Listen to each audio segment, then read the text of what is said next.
엄마도 선생님이다. 엄마쌤 여러분, 안녕하세요.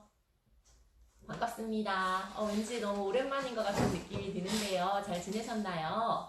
저희가 지난 방송부터는 격주로 지금 만나고 있고요. 우리가 함께하는 이 시간은 수학교육 라이브 방송이고요. 줄여서 그냥 편하게 수라방이라고 불러주시면 됩니다. 저는 창의사고력 전문 강사 이원희입니다. 입장을 잘 하고 계신지 저도 한번 확인해 보도록 하겠습니다.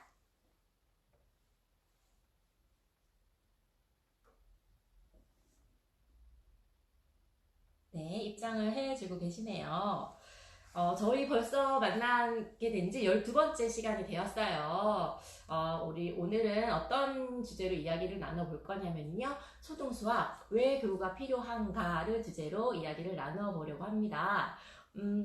저희 방송이 그 영유아 자녀를 두는 엄마 선생님들이 굉장히 많이 시청을 하세요. 그래서 어렸을 때에는 교구를 활용하는 것이 얼마나 중요하고 필요한지를 이미 잘 알고 계시거든요. 그런데 이제 초등학교에 올라가면 굉장히 많이 걱정도 많이 되고, 그리고 이제 초등 수학 교육에서는 또 많이 두려움도 많이 갖고 계시는 것 같더라고요. 그래서 오늘 이 시간을 통해서 우리 엄마 선생님들의 갖고 계시는 어떤 그런 고민들, 걱정되는 것들, 이런 것들 좀 차근차근 한번 해결을 해 보려고 합니다. 오늘 함께 우리 이야기를 나누기 위해서 저희 한 분을 모셨는데요.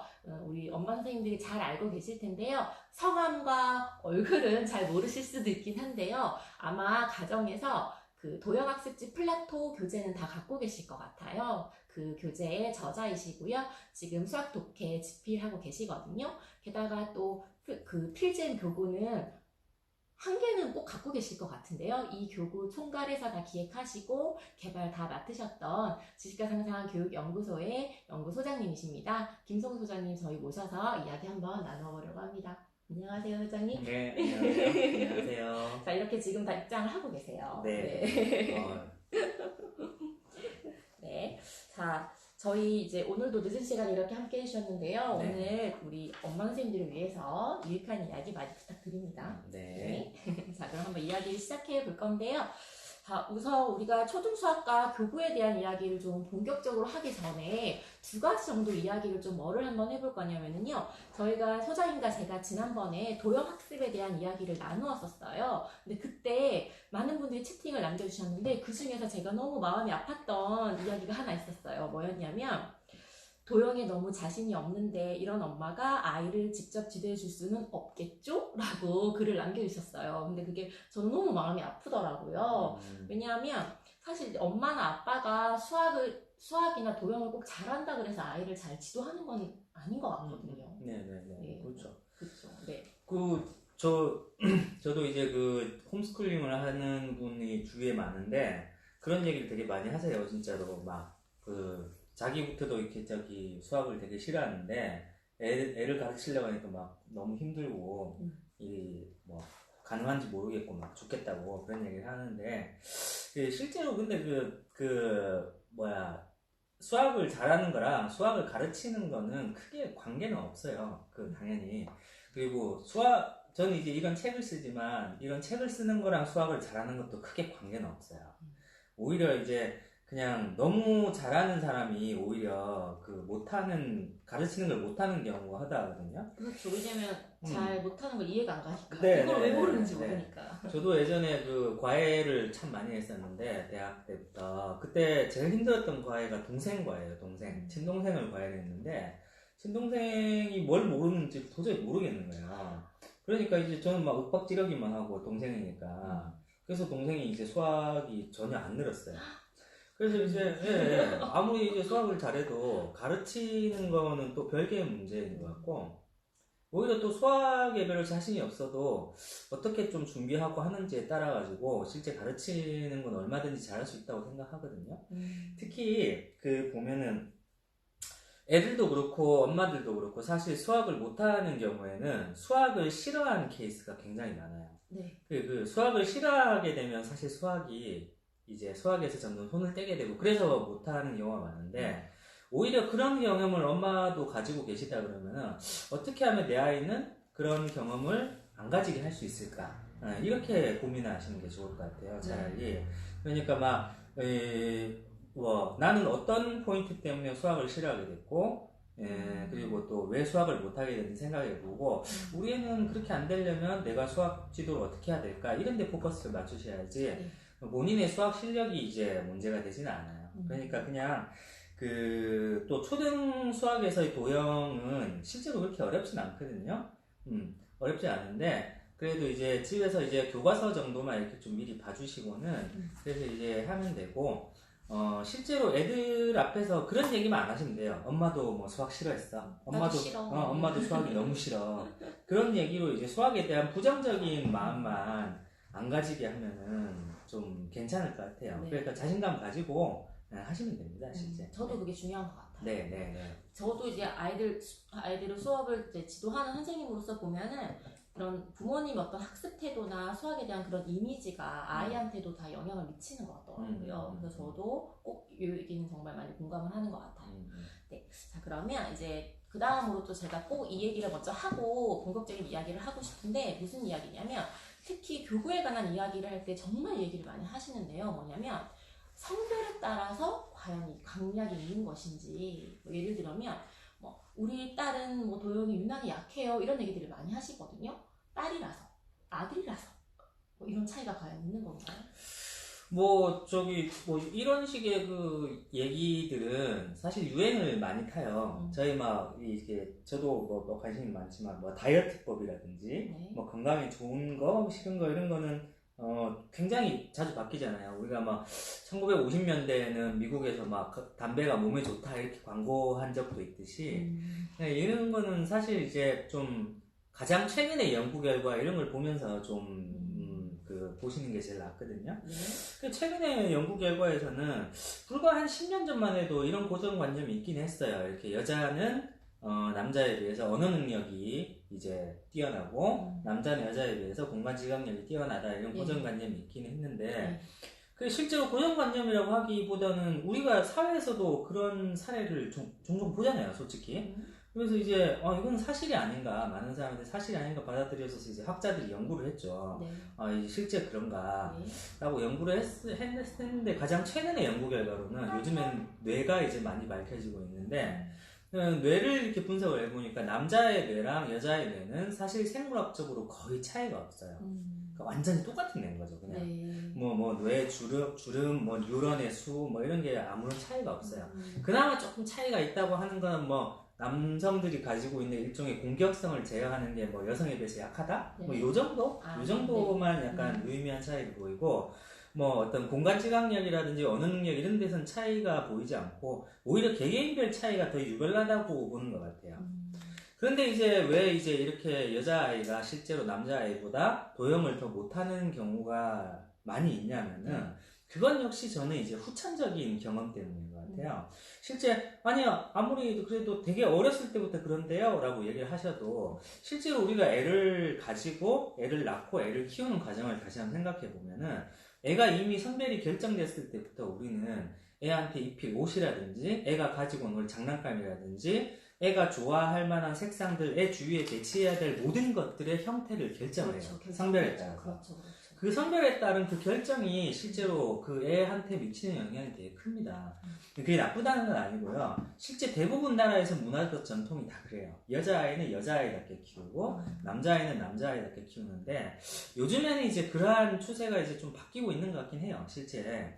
그래서 이제 굳이 여자아이는 막 이렇게 뭔가 이제 부드러운 걸 주고 막 이렇게 인형 같은 걸 가지고 놀게 한다든지 남자아이는 뭐 로봇을 가지고 이런 식의 이제 구분을 굳이 할 필요는 없어요. 근데 이제 애들 같은 경우에는 어쩔 수 없이 어렸을 때부터 자기가 선택할 수 없이 부모가 정해주는 어느 정도 그런 자기 성별에 따른 환경 속에서 크고 또 부모를 보고 크지 않습니까, 아이들은? 네. 근데 엄마나 아빠는 또 지금 세대들보다 더 성별의 차이가 확실한 시대에서 살아왔어요. 그렇죠. 그러니까 여자는 더 여자답고 남자는 남자답고 이런 걸 애가 엄마 아빠를 보면서 느끼는 거죠.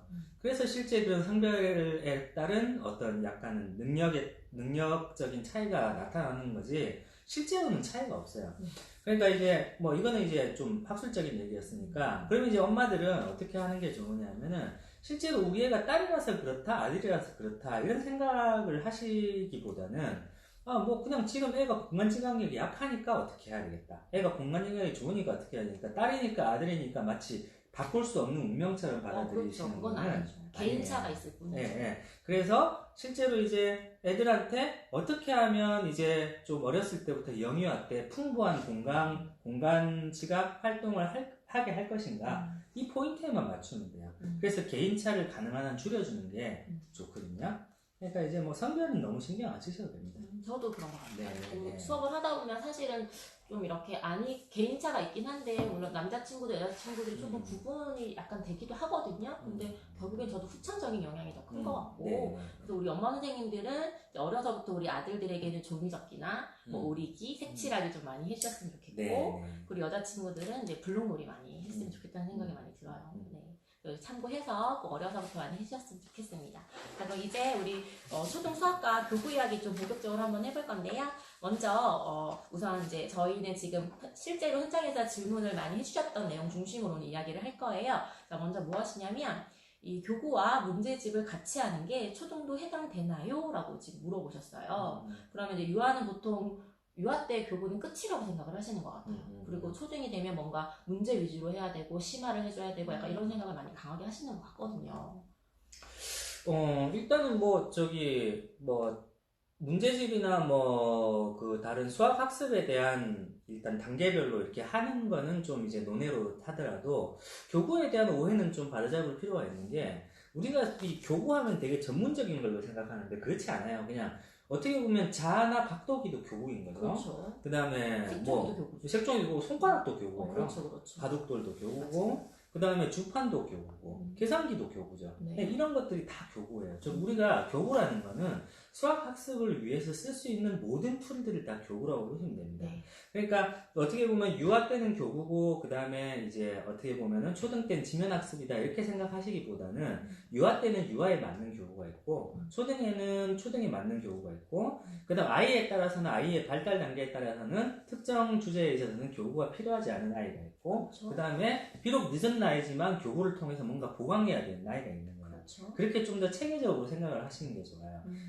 교구란 거는 실제 너무 이렇게 어렵게 생각하실 필요 없고 우리가 성인이 돼서도 필요할지도 몰라요. 맞아. 우리가 주사위라든지 이런 도구들은 아무렇지도 않게 쓰잖아요. 네. 근데 그것도 사실 교구죠. 네. 그리고 또 어디 가서 이렇게 인적성 검사 이런 걸 준비하는 20대 대학 졸업생들도 실제로는 막 전개도 이런 걸 갖다가 어려서 안 해서 어려워하는 사람들은 실제 전개도를 만들어가요. 네. 그 방법이 제일 좋거든요, 네. 실제. 그런 식으로 접근을 해야지, 유아가 끝나고 나서, 초등에선 교구를 떼야 돼, 이렇게 반드시 생각하실 필요는 없습니다. 그렇죠. 네. 실제로 저도 그 가배와 칠교하면서 공간 감각이 엄청 많이 생겼고요.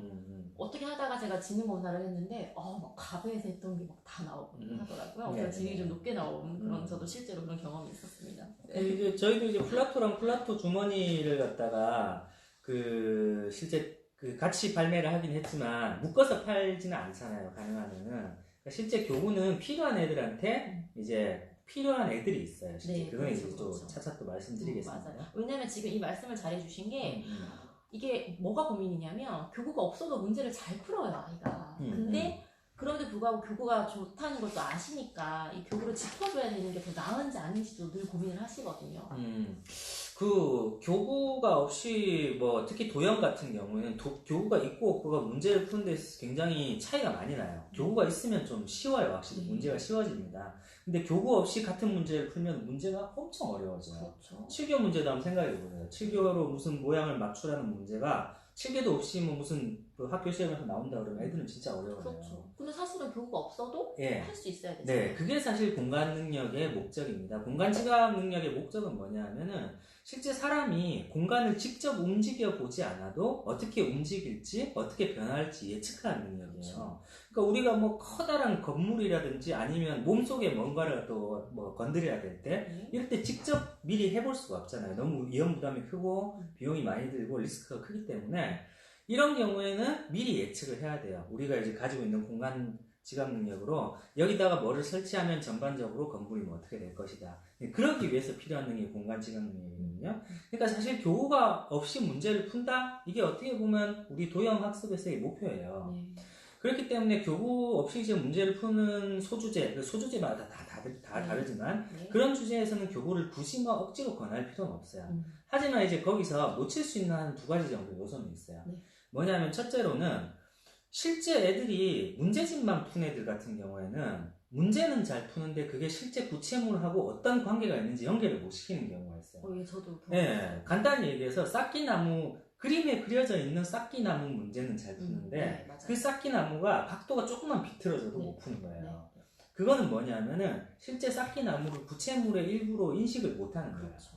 그래서 어려서부터 만약에 문제집만 잘 푸는 애들은 혹여나 이제 그런 구체물을 직접 우리가 지면에 있는 그 그림과 매칭시키고 그걸 갖다가 이건 똑같은 거다라고 이제 인식하는 단계가 부족할 수가 있어요. 네. 그러니까 초등 저학년 때는 문제를 잘 풀더라도 한 번쯤은 그 매칭시키는 의미에서 교구를 소개해 주는 것 정도는 괜찮다. 저도 이 부분 때문에 권해드리긴 해요. 왜냐하면 문제는 풀어도 교구로 또 해보면 안 되는 친구들이 있더라고요. 네네. 그리고 교구로 해보면 좀 다양한 변주가 그렇죠. 가능하거든요. 더 많은 다양한 사례가 생기니까. 문제에서는 딱 그냥 주어진 상황만 할 수 있는데 그 다음에 또 한 가지 또 이제 무시할 수 없는 교구의 효과 중에 하나가 교구는 뭐가 됐든 어쨌든 이 활동형이라는 거예요. 활동형. 실제로 이 활동형으로 어떤 그 같은 과제를 했을 때 이 성취도라든지 동기부여가 혼자 문제를 푸는 것보다는 그러니까 같이 게임이나 했을 때 훨씬 더 강하다는 거죠. 네.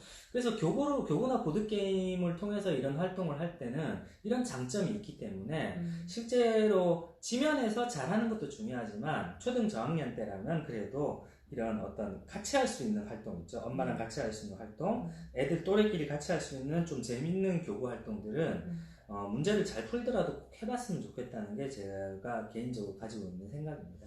저도 이렇게 교구를 좀 사용하면 좀 문제가 어려워지고 수학이 좀 어려워도 꾸준히 수학을 할 수 있는 어떤 힘이 되는 것 같더라고요. 그리고 저도 교구에 대한 이제 믿음이 있다 보니 이런 부분에 대해서는 그래도 교구를 좀 짚어주면 좋을 것 같다고 저도 생각을 합니다.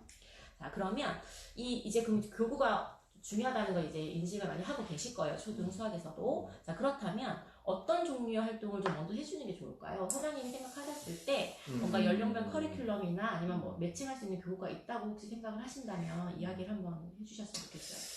네, 저는 이제 기본적인 생각은 모든 애들마다 상황이 다르고 그리고 이제 모든 또 엄마들마다 상황이 다르고 또 집집마다 교구가 많이 있는 집도 있고 그렇죠. 없는 집도 있고 또 교구를 굳이 이렇게 안 해도 될 만큼 공간 지향력이 이제 좋은 애들도 있어요. 네. 그렇기 때문에 이걸 딱 이거다라고 말씀을 드리기에는 조금 위험할 수도 있지만 그래도 그냥 좀 표준적으로 우리가 보통 이렇게 사교육에서 이제 교구로 가지고 수업을 하는 학원들이라든지 아니면 학교에서 이제 학교나 그 유치원에서 이제 공식적으로 권장하는 그런 거에서는 교구를 어떻게 활용하고 있나 이런 걸 한번 정리를 해볼 수는 있을 것 같아요.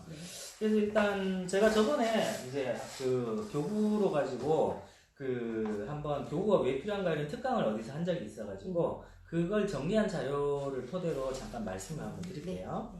제가 좀 화면에 좀 큰 걸 준비했습니다. 네. 그래서 교구는 크게 저희가 그 원리 학습형 교구가 있고 그 다음에 원리 학습형 교구는 말 그대로 이제 원리를 설명하기 위한 교구예요. 여기 보시면 백판 지오보드 이런 거 있죠. 이런 거는 이제 되게 건조해 보이는 교구인데 우리가 이 어떤 특정한 수학적인 개념을 알기 위해서는 한 번쯤 해보는 게 좋은 그런 보여주기식 교구죠. 교과서에서도 많이 나오는 네, 그런 교구들이고 다음 이제 보시면은 자 이거는 이제 반복 수행형 이제 교구라는 건데 제가 대표적으로 이제 여기 보시면 이 중간에 이제 할리갈리죠. 할리갈리고 여기는 머긴스 게임이고 저기 스트림스라는 역시 저기 보드 게임인데 이런 게임들의 특징은 보시면은 그 수연산 영역이 주로 많아요. 근데 얘네들 왜 제가 반복 수행형이라고 그랬냐면은 요걸 만약에 우리가 그 바나나 3개하고 딸기 5개 더해서 8이 되는 문제로 풀려고 그러면 애들은 한두 문제 푸는 거 싫어해요. 그렇죠. 근데 저렇게 게임으로 해버리면 애들이 그 더하는 활동을 계속 자기가 반복하는 거예요. 그래서 이런 효과들이 있는 걸 갖다 제가 반복 수행형 교구라고 일단 그때 묶어봤었어요. 그러면 좀 원리는 알지만 반복하는 걸 좀 싫어하는 친구는 그렇죠. 우리가 연산을 하더라도 문제집을 갖다가 한 50장 푸는 효과를 갖다 게임을 한번 할 때도 애들이 즐겁게 할 수 있는 그런 효과가 있는 거죠. 그 다음에 이제 세 번째가 감각 인지 능력 발달 교구인데요. 여기 보시면 이게 이제 7교고, 네. 그 다음에 요게 소마큐브고, 얘가 블로커스고, 그 다음에 얘가 이제 그 분류교구예요. 네. 러닝 디자인 분류교구인데, 이런 것들은 보시면 알겠지만 주로 도형 감각이라든지 분류 규칙 감각들을 집중적으로 연마할 수 있는 교구들이에요. 그래서 이제 요것들은 또 다른 카테고리로 좀 묶어봤습니다. 이런 교구들이 있고, 그 다음에 네 번째는 전략적 사고 발달 교구인데, 이거는 이제 조금, 여기서는 주로 보드게임들이 많아요. 아니면 이제 예전 이제 고누라든지 조금 더 이제 오래 그 원료를 찾으면은 바둑이라든지 장기도 다 이런 게임이라고 보시면 돼요. 뭔가 룰을 정해놓고는 그 룰 자체를 먼저 이해해야 되고, 자기가 이 룰을 바탕으로 해서 이기기 위해서는 계속 머리를 써야 되는 거예요. 이걸 어떻게 움직여야 될지, 상대방의 움직임은 어떻게 해야 될지 예측하고, 이런 전략성이 강한 게임을 이제 전략적 사고 발달 교구라고 하는데, 교구로는 이렇게 하노이 탑이라든지 닌 게임이라든지 이런 교구들이 주로 있다고 볼 수 있어요. 근데 어쨌든 모든 게임들은 이런 전략성이 있어야 되고, 이런 전략성은 애들이 특히 중학년, 고학년에 대해서도 이제 중요하게 하죠. 다음으로 넘어가 보면 이거는 네.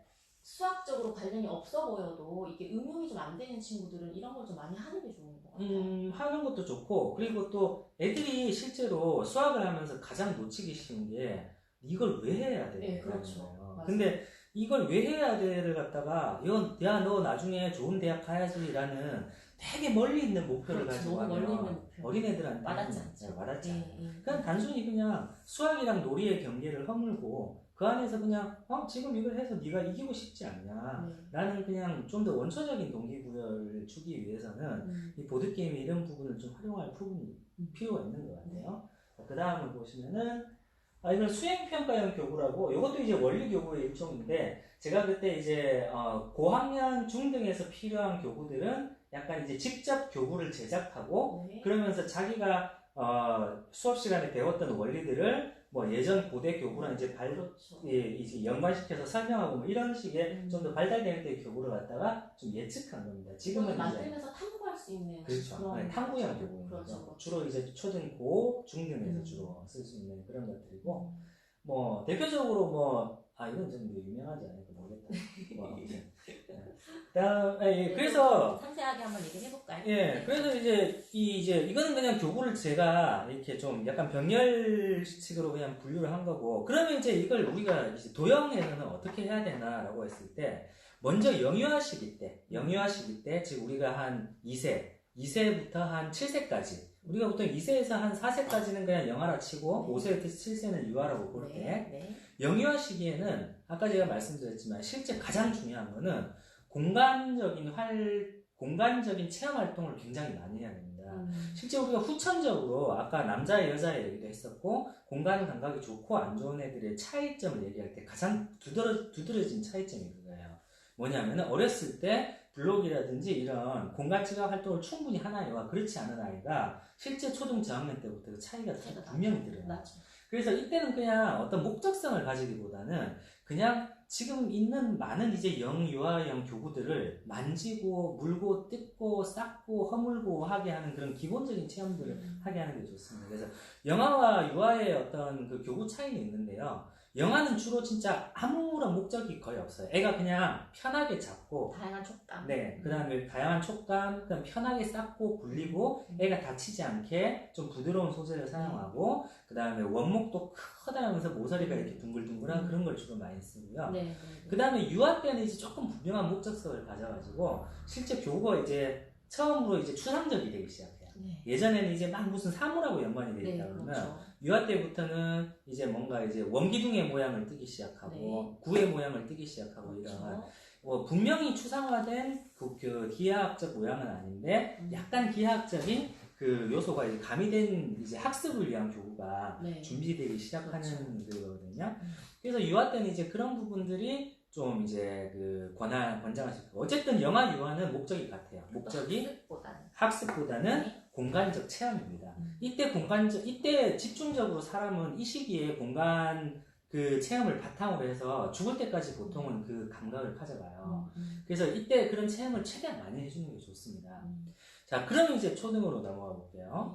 초등으로 넘어가면 이제 공간 이제 체험도 물론 중요하고 그다음 감각 인지 감각을 기르는 것도 중요하지만 본격적인 원리 교구를 만나게 됩니다. 네. 그래서 이제 왜냐하면은 학교 수업에서도 그렇고 그래서 학교 수업에서도 요즘에 교과서를 보시면은 대부분 다 교구가 특히 도형 단원에서는 거의 필수적으로 나오는 거예요. 그렇죠. 그러니까 그런 지오보드라든지 칠교라든지 펜토미노 같은 좀 고전적인 교구들은 이제 슬슬 애들한테 이제 주면서 이제 시킬 필요가 있는데 이 원리 학습형 교구를 다룰 때는 조금 이제 답답한 부분이 조금 따분해요. 원리 학습형 교구는 사실 우리가 진짜 공부를 위해서 만들어진 고전 교구이기 때문에 네. 그래서 이제 이런 것들을 좀 어떻게 하면 재밌게 할 수 있을까 이런 걸 이제 좀 고민해 본 게 이제 뭐 필진 교구도 이제 그런 식이고요. 네. 근데 이제 실제 이제 교과서를 보시면은 거의 이렇게 막 지오보드로 막 도형을 설명하죠.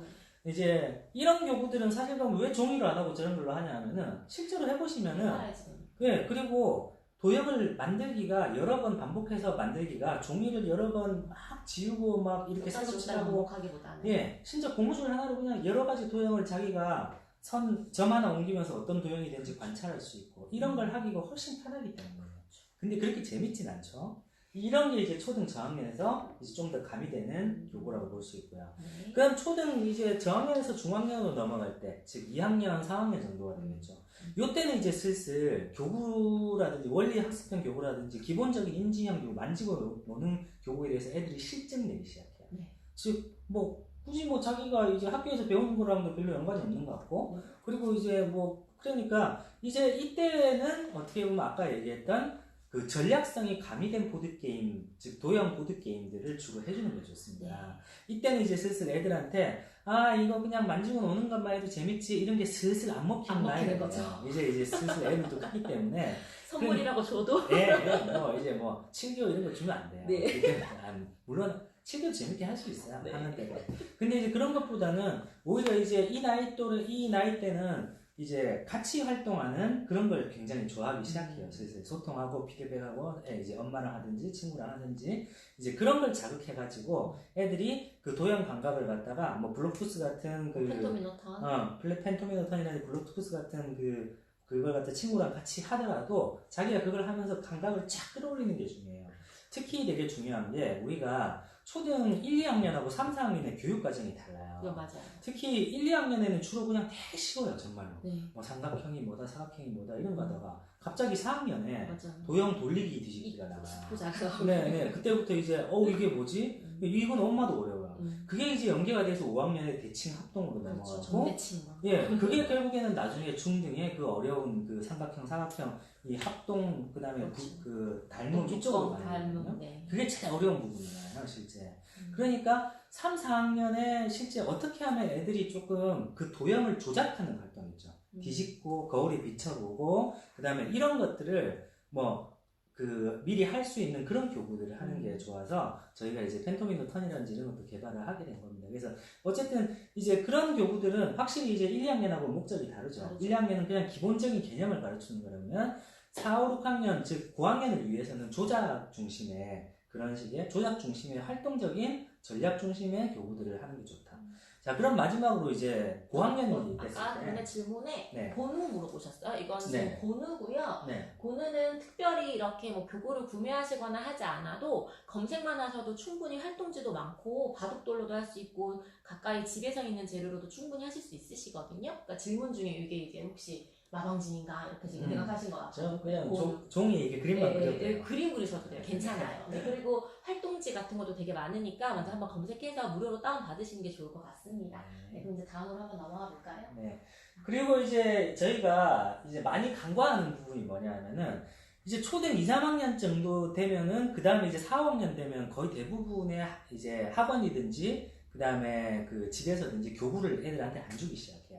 근데 저는 이제 다른 영역은 상관없어요. 수 연산이라든지 뭐 규칙 확률은 상관이 없는데 도형은 의미가 있는 교구가 한 분야가 있어요. 뭐냐면은 그 도형은 초등 5학년, 6학년 때부터 입체 도형을 집중적으로 하게 됩니다. 실제 입체 도형을 이렇게 하게 돼서 실제 5학년 때 직육면체를 처음 배우고 6학년 때 각기둥 각불이 중학교 때 회전체로 넘어가고 마지막에 다면체로 마무리 짓거든요.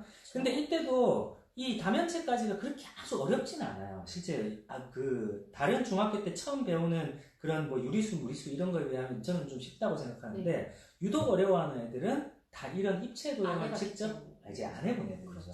유아 때 뭐 맥포머스라든지 이런 걸 만들어 본 애들은 실제로 확실히 이런 다면체라든지 각기둥이라든지 이런 걸 계속 익숙했기 때문에 뭐 모서리, 점 이런 걸 관찰하는 데 있어서 훨씬 더 편한 반면에 이런 모형을 갖다가 계속 이렇게 좀 안 다뤄본 애들은 초등 고학년 때라도 뭐 저희가 항상 자신있게 추천드리는 지오플립 같은 교구라든지 그렇죠. 뭐 아니면 조금 비싸긴 하지만 학원에 주로 많이 비치되어 있는 그 조노돔이라든지 근데 그다음에 파손이 너무 많이 돼요. 네, 그다음에 포디프레임 포디프레임. 네, 포디프레임도 네. 괜찮고 이런 식의 즉 우리가 그 입체를 직접 만들어보고 관찰할 수 있는 교구를 고학년 때 꼭 해보셨으면 좋겠습니다. 물론 저학년 때 충분히 했다 그러면은 굳이 이제 안 하셔도 되지만 또 필요하면 또 할 수도 있고. 네. 입체를 중심으로 한 교구를 고학년 때 또 중등 때까지도 할 수 있다. 이 실제로 정도만. 중학교 교과서에 지오플레이 실렸더라고요. 네, 실제 보시면 이 중학교에서는 사실 이런 부분은 이제 이게 5학년이고 6학년이고 중학교 교과서인데 네. 교과서에도 이제 이런 활동을 직접 하면서 이 전개도 즉 면과 그 입체의 관계를 갖다 직접 탐구하고 이런 게 또 전개도에 대한 공간 지각력이 기본이 되거든요. 이런 부분은 사실 그 교구가 없이는 조금 힘들긴 해요. 그렇죠. 처음 다뤄보면은. 맞습니다. 실제로 그 구체적 조작기라 해서 한 6세부터 초등학교 시기까지는 구체적 조작기에 놓여 있잖아요, 우리 아이들이. 이거는 뭔가 여러 가지 구체적인 활동을 통해서 보다 더 사고를 잘하고 문제 해결을 잘 할 수 있다라는 것이기 때문에 교구에 대해서는 너무 쉽게 생각하신다든지 이러지는 마시고 필요에 따라서는 얼마든지 사용할 수 있다라고 생각해 주시면 되겠습니다. 근데 방송을 보니까요, 이게 지금 지금 하트를 많이 눌러주고 계시는데요. 그 개인적인 환경에 따라서 이게 하트를 누르면 방송이 끊어지는 경우들이 많이 생기는 것 같아요. 그러니까 혹시 그 하트를 좀 누르시는 건 조금 자제하시는 게 다른 분들 시청하시는데 좀 도움이 될 것 같으니까요. 이건 좀 한번 기억을 꼭 해주시면 좋을 것 같습니다. 네. 하트는 금지. 네. 마음만 받겠습니다. 네. 예, 그럼 이제 다음으로 넘어갈게요. 이 질문은요, 이제 초등학교 2학년 친구예요. 네. 자, 초등학교 2학년인데, 도형을 직접 보드게임이나 교구로 하는 게 도움이 되는지 물어보셨고요. 혹시 2학년 때 하면 좋은 이런 교구가 있는지를 지금 물어보셨거든요. 네, 이 질문은 이제 아까 제가 정리해드린 거에서 좀 어느 정도 대답을 해드렸는데, 네. 다시 한번 이제 2학년이라는 시기를 중심으로 해서 좀 말씀을 드릴게요. 사실 애들은 그 유아 때까지는 자기가 하고 있는 게 뭔지 몰라도 상관이 없어요. 네. 자기가 하는 게 뭐 공간 지각 능력을 위한 건지, 연산을 위한 건지, 뭐 그래도 이제 엄마가 좋아하니까, 아니면 본인도 그냥 재밌으니까 뭐 하고 이러는데, 이때 이제 막 애들한테 이제 보이지 않는 능력이 막 쌓이기 시작해요. 네. 뭐 공간 지각력도 그렇고 연산 감각도 그렇고 막 쌓이는데 이런 게 쌓인 게 드러나기 시작하는 게 사실 초등 1, 2학년 때예요. 초등 1, 2학년 때 학교를 보내보고 그다음에 학원에 보내보면은 애가 이 단어는 잘하고 이 단어는 못하네. 이 단어는 왜 못하지? 또 또래에 비해서 이런 부분은 좀 약하네. 이런 게 보이기 시작하는 나이에요. 특히 또 3학년이 되면 그렇죠. 많이 눈에 두드러지게 예, 완전 두드러져요. 완전히 네. 나타나죠. 그래서 2학년 때는 어떻게 보면은 이 애가 약할 수 있는 부분을 어떻게든 조금 1, 2학년 때까지는 아직 교과는 양이 적어서 그 시간적 여유가 있거든요. 네. 그래서 약한 부분을 집중적으로 어떻게 하면은 애가 싫어하지 않게 만드느냐가 가장 큰 포인트입니다. 그래서 이제 도형을 이제 2학년이 직접 이제 보드게임이나 교구를 하는 게 도움이 되나요? 라는 질문에 대해서는 그러한 친구들도 있다. 그리고 그러하지 않은 친구들도 있어요. 네. 근데 이제 제가 추천드리고 싶은 거는 일단 애가 도형이라든지 특정 그 수학의 한 영역을 싫어하는 기미가 보인다. 아니면 왠지 도형만 나오면 애가 싫어한다. 네. 수연선도 마찬가지예요. 숫자만 나오면 애가 싫어한다. 네. 그럼 이때 뭔가 해줘야 돼요. 네. 그 교구가 됐든 보드게임이 됐든 뭐 다른 방법, 학원을 보내도 여러 가지 방법이 있는데 이제 뭔가 해주지 않으면은 사실 이 뒤에는 다시 그 흥미를 가져오기가 힘들어요. 한번 부정적으로 생각하게 되면 네. 돌이키기가 어렵더라고요. 네. 그리고 요즘에 한 초3쯤 되면은 애들이 벌써 자기 취향이라는 게 약간 생겨요. 예. 그러니까. 스포자예요, 막 이러고. 예. 그리고 뭐 엄마가 뭐 얘기해도 뭐 내 스타일이야? 뭐 이런 게 뭐 뭔가 이제 그런 건방진 얘기를 하기 시작하는 예, 그런 거기 때문에. 네. 사실은 그 이때 초등 2학년 때 해주시는 게 좋고 실제로 보면은 아까 이제 말씀드렸다시피 조금은 그 약간 초등 2학년 때는 그 원리학습 교구라든지 그냥 간단한 그냥 그 구체물 중심의 그런 교구보다는 고전적인 교구보다는 조금은 애가 만약에 도형을 싫어한다 그러면 도형을 싫어해서 문제가 생긴 애라면 재밌는 걸 하시는 거죠. 네. 재밌는 거. 네. 재밌는 걸 가능한 찾아서 하시고 도형 교구들이 특히 뭐 저희가 만든 필제형은 그렇게 막 재밌진 않아요. 알록달록하고 그렇진 않은데 뭐 보드게임도 사실은 아까 블록부스라든지 뭐 쉐입스라든지 그 다음에 저기 뭐야 그 아까 뭐였지? 그거? 라보카라든지 뭐 그런 여러 가지 좀 게임들이 있어요. 그런 게임들이 물론 이제 뭐 취향에 맞는 애들도 있고 아닌 애들도 있는데 그런 게임을 좀 하면서 이게 사실은 그냥 네가 학교에서 배우는 도형이랑 별로 다른 게 아니야. 매칭시켜주는 거죠. 네, 그래서 이제 도형에 대한 거부감을 없애주기 위해서는 반드시 필요하지 않나. 네. 네, 이렇게 생각합니다. 네.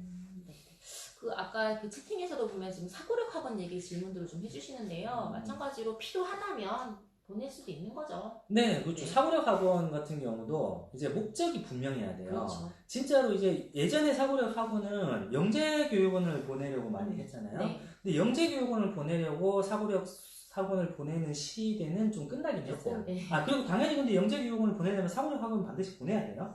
근데 그렇지 않더라도 애가 조금 기본적인 교과 수학에서 조금 뭐 지루해한다든지 조금 더 뭐 예를 들면 팩터 같은 거를 풀렸을 때 애들이 조금 더 좋아한다든지 네. 좀 새로운 문제 보면 좋아한다든지 이런 애들은 사고력 수학을 가서 어떤 특유의 그 사고력 문제를 풀면서 또 재밌어하고 자신감이 길러가지고 다시 교과 수학으로 돌아오면은 되게 잘하는 경우가 왕왕 있어요. 그 이제 그렇게 목적이 분명하게 보내야지 그냥 애들이 다 하니까 보낸다 이런 건 좀 아닌 것 같아요. 목적을 가지면 사고력 학원도 굉장히 좋죠. 지금 같은 경우에는. 네. 그러면 지금 아까 게임 관련돼서 이 목록이 좀 궁금하신 것 같아요. 제가 요거는 아까 소장님이 얘기해 주신 내용대로 좀 정리를 해서 나중에 공유를 한번 해드리는 게 좋을 것 같거든요. 제가 따로 공유를 해드리도록 하겠습니다. 자, 그러면 이제 저희가 이제 남은 시간이 얼마 없어요. 또 벌써 시간이 어느새 훌쩍 이렇게 많이 지나서요. 중요한 얘기를 또 제가 좀 해야 되는데 일단은 우선 소장님을 모셨기 때문에 저도 이 질문을 굉장히 많이 받아서 궁금한 것이요. 그 실제로 필지엠 교구라고 해서 수학 보드게임을 개발을 하셨잖아요. 네네. 그런데 뭔가 수학 교육에 있어서 나름의 이유가 있어서 이 보드게임을 개발하셨다는 생각이 좀 들어요. 그러면 이제 수학 교구라는 것과 이런 수학 보드게임이라는 것, 보드게임, 수학 교구, 어떤 차이가 있는지 좀 많은 분들이 궁금하실 것 같아요.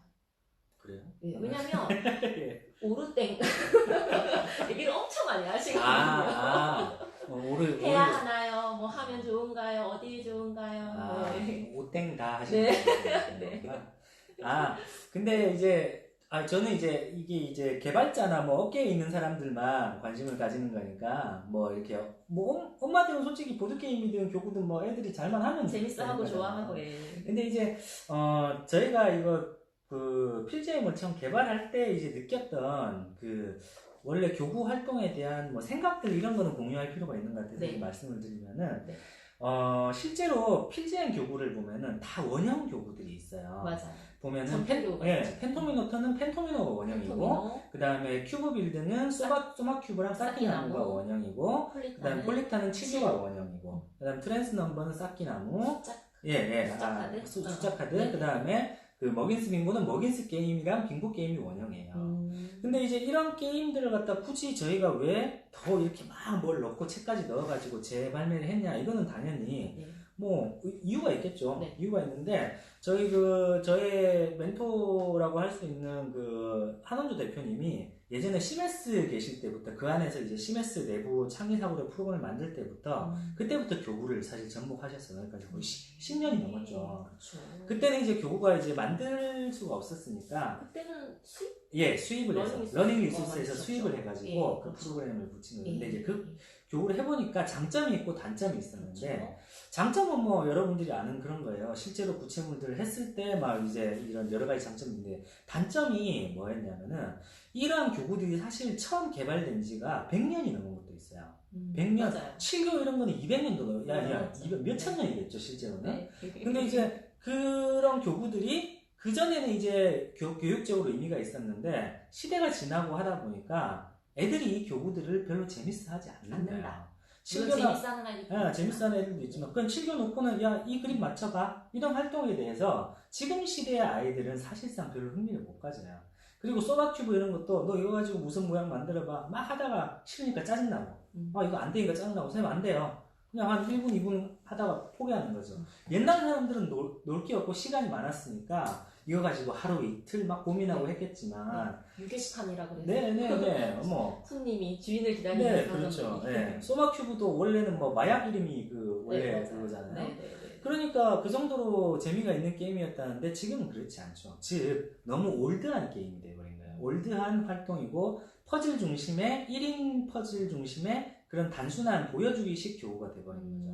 그러면 이제 이걸 갖다가 좀 현대 애들한테 그럼에도 이제 교육적인 의미는 있잖아요. 당연히 실교나 펜트리노 이런 것들을 어떻게 하면 좀 살려볼 수 있을까 하고 이제 하다가 만들어진 게 필지엠인데 실제 저희가 여기다가 이제 의미를 부여한 거는 먼저 첫 번째는 이제 다인 활동이에요. 다인 활동. 즉 1인 활동이 아니라 2 이상의 활동인 거죠. 집단 활동이 가능해야 된다. 즉 이거는 뭐냐면 우리가 한번 생각해봐요. 7교로 무슨 모양을 만들었는데 7교로 무슨 모양을 만들었는데 아무도 봐줄 사람이 없어요. 네. 내가 이걸 만들었는데 봐줄 사람만 하나 있어도 자기가 이 모양을 만든 거에 대한 성취감은 대단합니다. 이런 게 이제 피드백이에요. 그렇죠. 피드백과 소통입니다.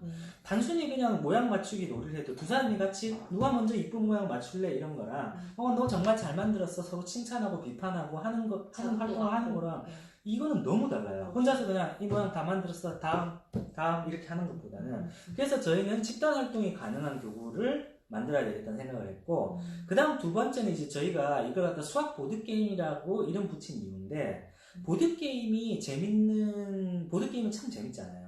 교구는 재미가 없는데 보드게임이 재밌는 이유는 보드게임이 명확한 동기부여가 되기 때문이에요. 경쟁. 네.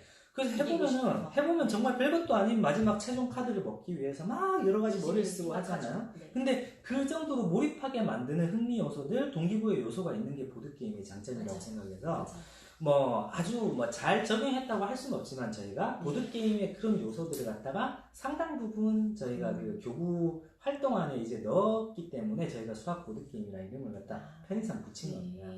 그러니까 이제 어느 정도 보드게임적인 요소가 조금 가미된 집단 활동을 위한 교구라고 보시면 되고 그래서 저희가 수학 보드게임이라는 이름을 붙였고 필지엠에 대해서 근데 이제 수학 교구지만 보드게임은 엄밀히 말하면 아니죠.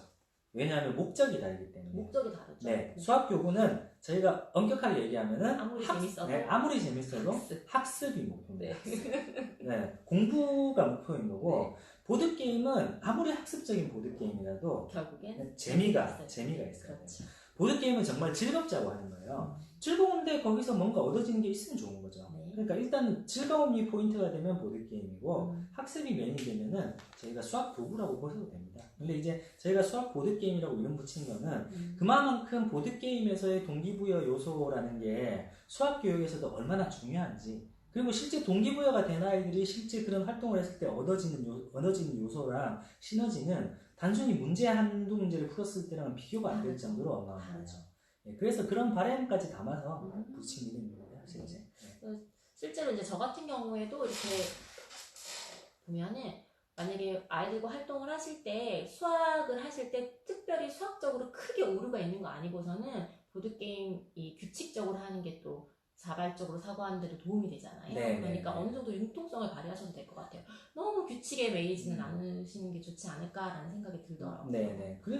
특히 이제 요즘 아이들은 계속 좀 1인화 되는 경향이 좀 강해요. 아무래도 그 형제도 많이 없고, 그 다음에 부모님들은 바쁘고, 그래서 이제 1인화 되는 경향이 강하기 때문에 또래 활동을 많이 해야 돼요. 또래 활동을 하면은 애들은, 그거 아시죠? 애들은 자기 또래에서 보이는 모습이랑 부모한테 보이는 모습이 완전히 달라요. 그리고 또래에서 또래 앞에서 보이는 모습을 더 좋게 치장하기 위해서 나이가 들수록 거기에 엄청 공을 들이기 시작합니다. 그래서 그 중에 하나는 진짜 보드게임 이렇게 할 때 잘하고 이런 것도 그런 모습이에요, 사실은. 네, 네, 네. 그렇기 때문에 애들이 보드게임 이런 걸 또래들이랑 할 때 굉장히 눈에 불을 켜고 하는 거예요. 그래서 이제 이런 또래 활동이 중요한데, 이러한 또래 집단을 만나는 건 되게 이상적일 수도 있죠. 왜냐하면 항상 그런 또래 집단이 아니니까. 그러니까 그럴 때는 엄마가 힘들겠지만 역할을 좀 해주셔야죠. 그 역할을 해주셔야 돼요. 네, 좋습니다. 또래의 눈에 맞춰서. 네. 자, 그러면 이제 실제로 지금 우리 방송을 시청하시는 많은 엄마 선생님들이요, 필진 교구는 사실 최소 하나씩은 다 갖고 계실 거예요. 그래서 아이의 연령별로 아이의 어떤 그런 반응에 따라서 조금씩 더 추가로 또 구매하려고 생각하시는 분들도 있으실 텐데요. 근데 실제로 현장에, 그러니까 아이들과 활동하셨을 때 활용하기 어렵다는 얘기를 저는 굉장히 많이 들었어요. 선생님으로서는 저는 그 교구와 워크북이 너무너무 좋았거든요. 근데 이제 엄마 선생님들은 활용이 좀 어렵다라고 얘기를 하시는데, 혹시 개발하신 분 입장에서 이런 교구를 활용하고 워크북을 활용하는 데 뭔가 어떤 가이드랄까요? 어떤 좀 조언? 어떤 얘기를 좀 해주실 수 있으실까요? 일단 제가 필드앤 교구를 전체를 다 이제 직접 개발하고 설계한 건 아니고요. 전반적인 기획을 맡았고, 그 중에 이제 한 2개 정도의 교구, 펜토미노턴이랑 큐브빌드는 직접 이제 설계를 했어요. 근데 이제 여기서 저희가 도침하면서 제가 처음에 이런 식의 강연을 하게 된 게, 도침함 카페에서 이걸 구매하신 분들이 많이 어려워하시더라, 애들한테 가르치기. 그래서 이제 그때 처음으로 이제 제가 막 이렇게 강의를 하기 시작했어요. 근데 사실 저도 이제 지금 보면은 아무래도 저희는 이제 개발한 입장에 보니까 엄마들이 되게 이렇게 막 집에서 교구 활동을 열정적으로 잘 하고 되게 잘 할 것이다 생각했는데, 막상 만들고 이제 주위의 반응을 봤을 때는 이게 상당히 어렵구나. 일단 첫 번째로 교구 활동이라는 것 자체가 부모 세대들한테는 너무 생소해요, 사실. 우리 때 이런 거 있었다면 이런 얘기 하시거든요. 네. 그러니까 보드게임이야 그냥 애한테 그냥 적당히 이걸 룰 가르쳐주고 하면 되는데, 이건 또 학습이잖아요. 그러니까 우리가 교구도 이해해야 되고, 이 교구랑 맞는 교과 과정이라든지 학습 목표도 이해해야 되고, 그러면서 애가 만약에 게임에서 막히면 어떻게 엄마가 풀어줘야 되는데, 이런 부분이 되게 쉽지가 않거든요. 그래서 이제 가정에서 사놓고 그냥 활용을 못 하시는 분들이 너무 많아서 안타까웠습니다.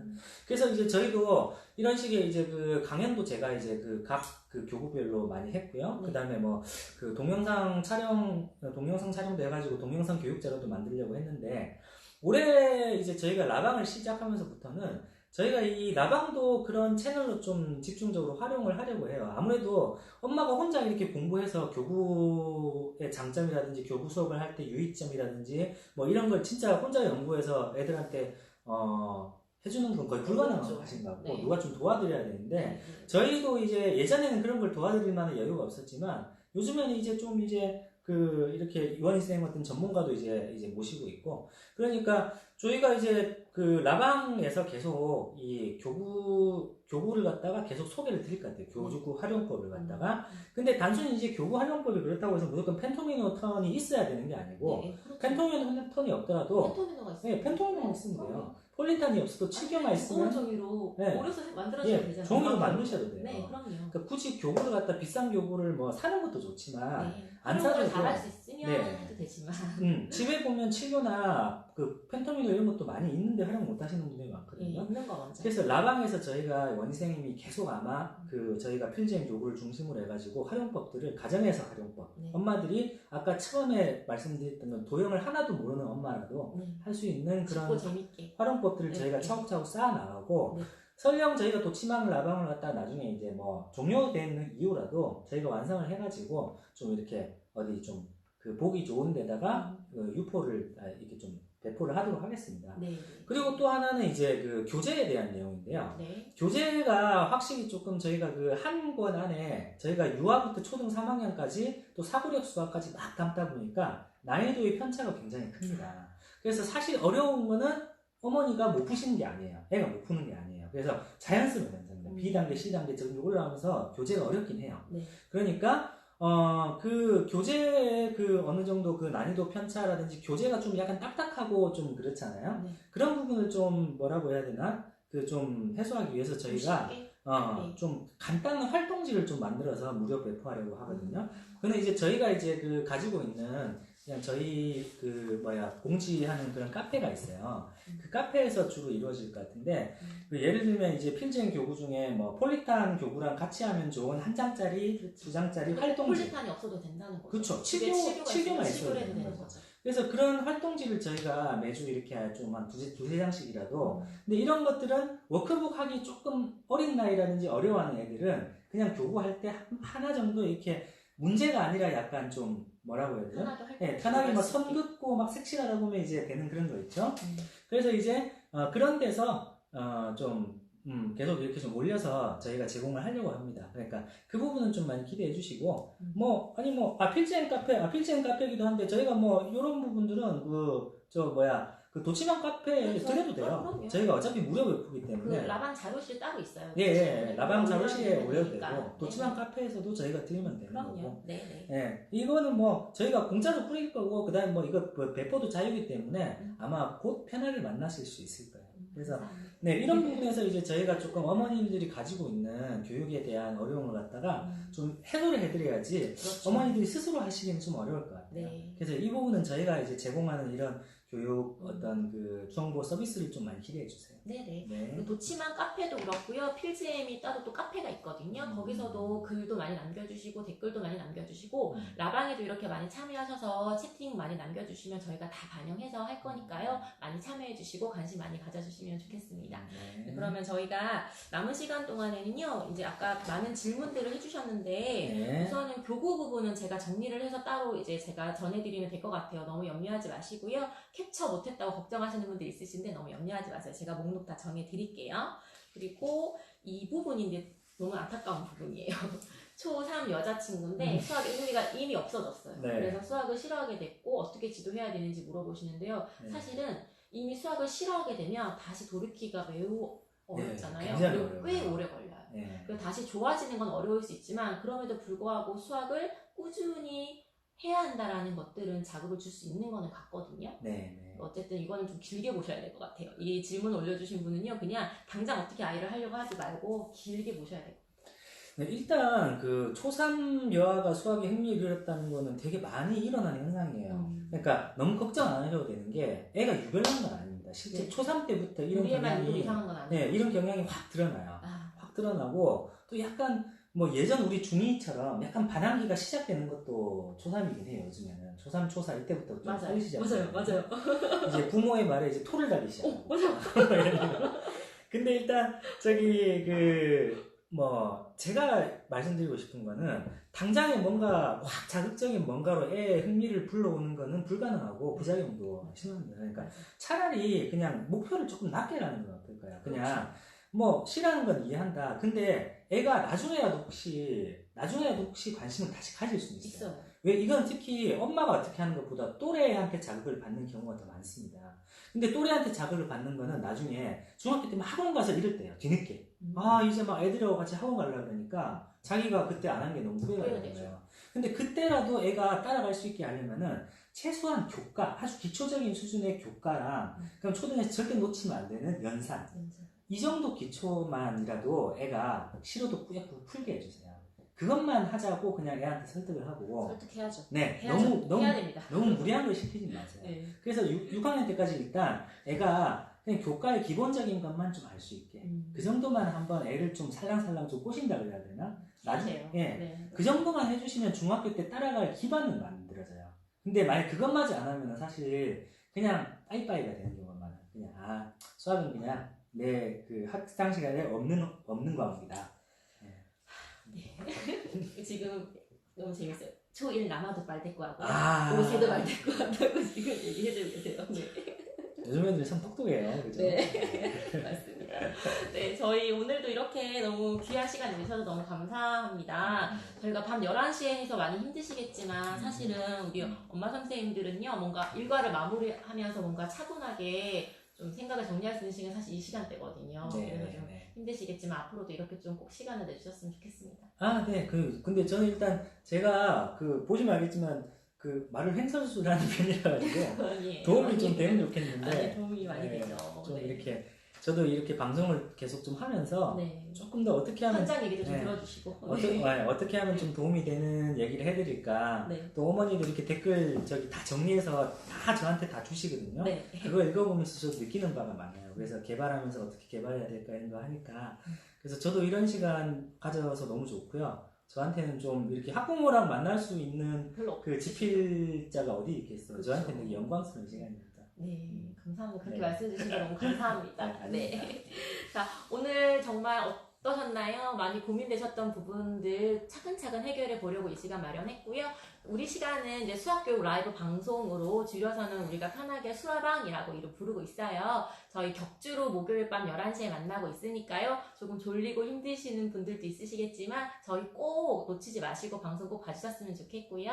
저희는 또 격주로 만날 거라서 5월 9일 목요일에 다시 또 만나 뵙도록 하겠습니다. 저희 늦은 시간까지 너무 감사드리고요. 함께 해주셔서 정말 감사합니다. 그럼 편안한 밤 되세요.